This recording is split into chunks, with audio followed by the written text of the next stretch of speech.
Salut, ici Maps. Aujourd'hui, je vous parle du livre qui était considéré comme le livre du 20e siècle. Dans tous les sites que j'ai épluchés, ce titre revenait tout le temps.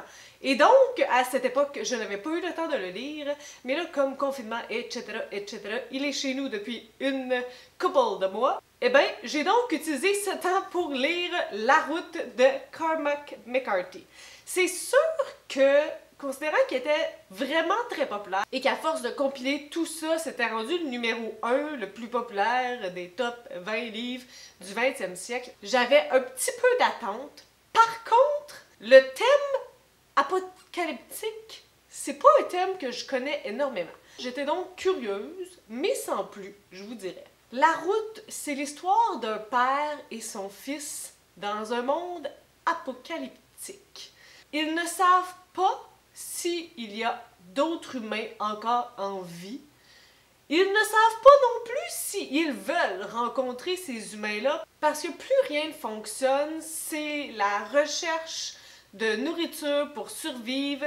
On retourne aux besoins de base les plus essentiels. Donc, c'est un univers assez dark. La route, en fait, c'est le chemin que le père et le fils vont suivre pour essayer tout simplement de survivre. J'ai lu la traduction en français.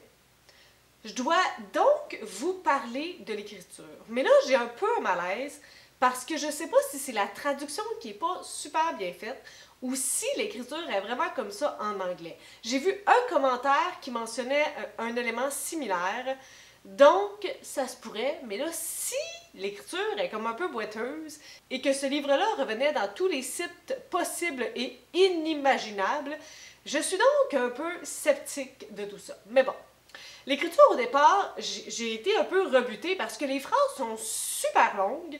Il n'y a quasiment aucune virgule là où il devrait peut-être y en avoir. Et au lieu d'y avoir des virgules, il y a des et. Dans une phrase, ça peut ressembler à ça.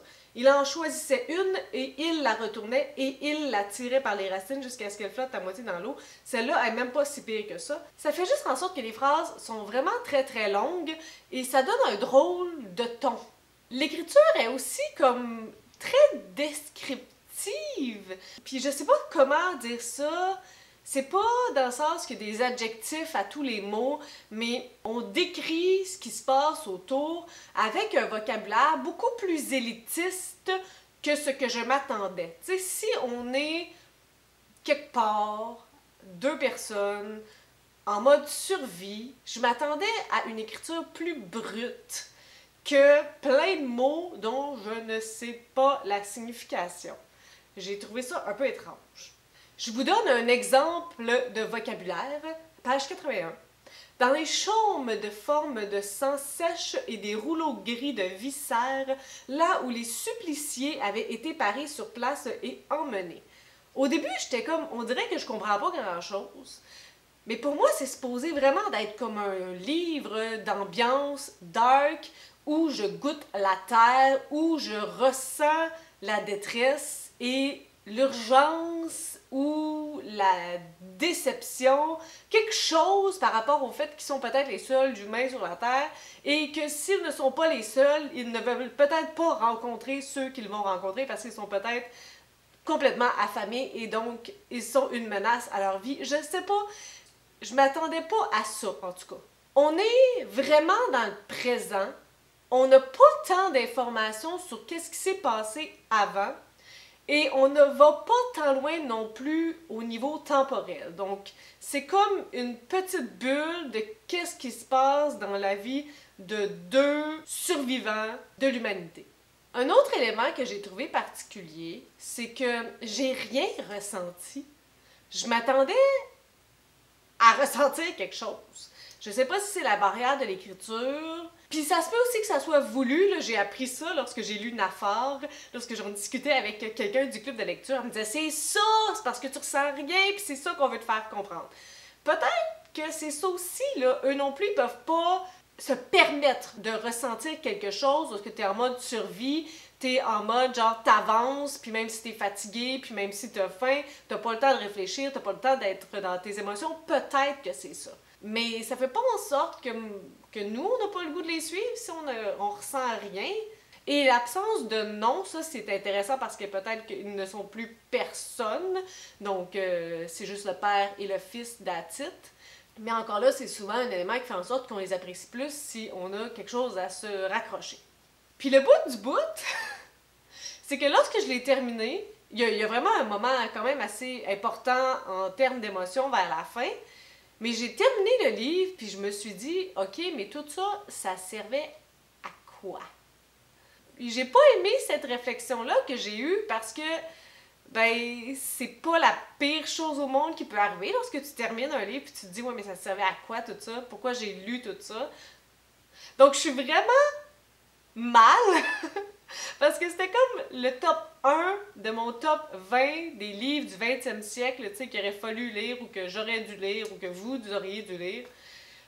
Puis j'ai vraiment pas aimé ça. Donc c'est ça, ça arrive, hein, ça arrive. C'est pas moi qui avais inventé l'ordre de ces livres-là, mais définitivement, si j'avais fait cet ordre-là, La Route n'y serait pas et ne serait pas le premier. J'aimerais par contre, en fait, je pense regarder le film bientôt. Peut-être que ça va me faire vivre autre chose, puis il y a une forte probabilité que si j'aime le film, je préfère l'adaptation cinématographique au livre.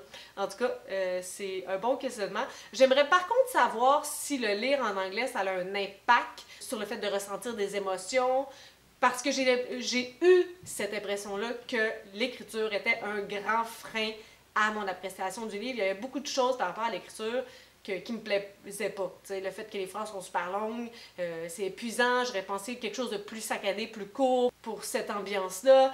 Au début, ça m'a fait un peu penser au style de la 5e vague de Rick Yancey, dans le style apocalyptique. Puis j'avais bien aimé la 5e vague, donc est-ce que c'est moi qui n'ai pas tant fan de ce style-là apocalyptique ou c'est juste vraiment ce livre-là ou, je sais pas.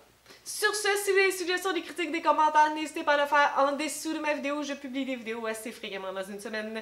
Si vous aimez cette vidéo, n'hésitez pas à mettre un petit pouce ou à vous inscrire à ma chaîne et je vous souhaite de bonnes lectures.